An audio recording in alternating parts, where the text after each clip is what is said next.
रूसी सैनिकों को लेकर ब्रिटेन बहुत बड़ा दावा कर रहा है। ज्यादा शराब पीने से रूसी सैनिक हताहत हुए हैं। ब्रिटेन ये बोल रहा है। रूसी सैनिकों को लेकर ब्रिटिश रक्षा मंत्रालय का यह दावा, शराब की वजह से यूक्रेन में रूसी सैनिकों की हालत बहुत खराब है। तो देखिए, लगातार वेस्ट की तरफ से बहुत कुछ कहा जाता है, तो क्या ये उसी क्रम में है जो रूस के रक्षा मंत्रालय की तरफ से ये कहा जा रहा है कि रूसी सैनिक बहुत शराब पी रहे हैं युद्ध के मैदान में, और यही वजह है कि बड़ी संख्या में वो हताहत हो रहे हैं।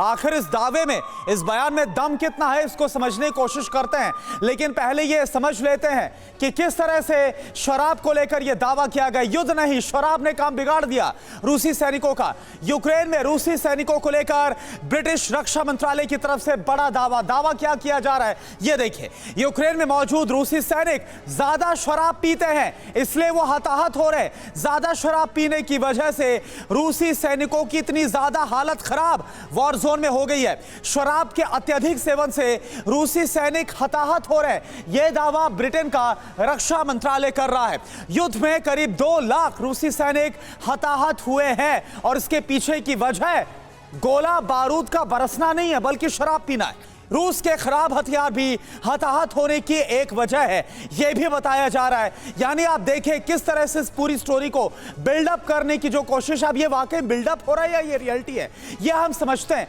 हमारे साथ तमाम खास मेहमान मौजूद हैं। जनरल सिंह, मैं आपसे जानना चाहूंगा, क्या लग रहा है कि यहां पर बिल्डअप करने की जो पहले भी हम कोशिशें देखते रहे वही हो रही है प्रोपेगेंडा के जरिए, या वाकई में इन बयानों में, इन दावों में कुछ आपको दम नजर आ रहा है? मैं एकदम इसको डिसमिस करूंगा। ब्रिटेन का ये एक प्रोपेगेंडा है, डिसइंफॉर्मेशन। रूस की फौज काफी हद तक प्रोफेशनल है। जरूरी बात ये माननी पड़ेगी कि इतना सक्सेस उनको बैटलफील्ड में नहीं मिला, पर ऐसे शराब की हालात बताना ये नामुमकिन है काफी हद तक। और मैं नहीं ये मानता एक प्रोफेशनल आर्मी लड़ाई के मैदान में उनको शराब की सप्लाई हो रही है कि एम्यूनिशन की सप्लाई हो रही है। सबसे बड़ा सवाल तो ये पैदा होता है।